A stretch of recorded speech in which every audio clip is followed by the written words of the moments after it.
അശുദ്ധ സമയത്ത് ഒരു നിസ്കാരം മടക്കൽ നിർബന്ധമുണ്ട് പരിശുദ്ധമായ ഇസ്ലാമിൽ. സഹോദരിമാരെല്ലാം അമ്പരന്നിട്ടുണ്ടാകും അല്ലേ?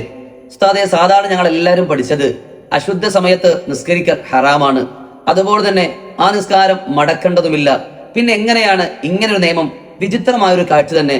അറിയാത്ത പലരും ഉണ്ടാകും, അറിഞ്ഞിരിക്കണം. കാരണം നമ്മുടെ പല നിസ്കാരങ്ങളും ആ രൂപത്തിൽ ഖളാ ആയിട്ടുണ്ടാകും. ഇൻഷാ അല്ലാഹ് ഏതാത് നമുക്ക് പഠിക്കാം.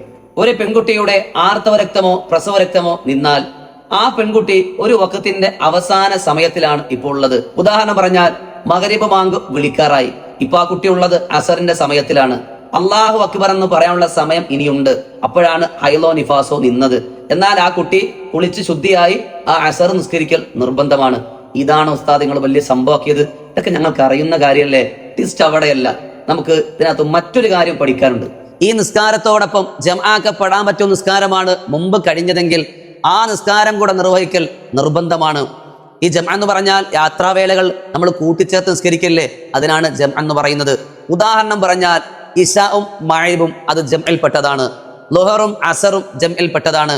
ഒരാൾ ഇശാഇന്റെ അവസാനത്തിലാണ് അദ്ദേഹത്തിന് അശുദ്ധി മുറിഞ്ഞതെങ്കിൽ അവർ മഗ്‌രിബോട് നിസ്കരിക്കൽ നിർബന്ധമാണ്.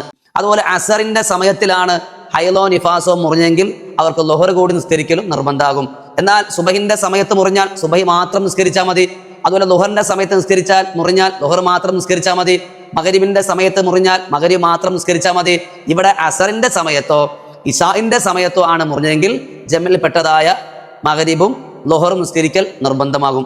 ഒരാൾക്ക് മഗ്‌രിബിന്റെ സമയത്താണ് മുറിഞ്ഞെങ്കിൽ അവർക്ക് അസർ നിസ്കരിക്കൽ നിർബന്ധമില്ല. കാരണം ഇശാഉം മഗ്‌രിബും തമ്മിലാണ് ജംഉള്ളത്, ളുഹറും അസറും തമ്മിലാണ്. ഈ അറിവ് നിങ്ങൾക്ക് അറിയുമായിരുന്നോ മുമ്പ്? അറിയുമെങ്കിലും ഇല്ലെങ്കിലും മറ്റുള്ളവരിലേക്ക് എത്തിച്ചു കൊടുക്കുക. ആർക്കെങ്കിലും ഇത് ഉപകാരപ്പെട്ടാൽ അതിൻ്റെ കൂലി നമുക്കുള്ളതാണ്.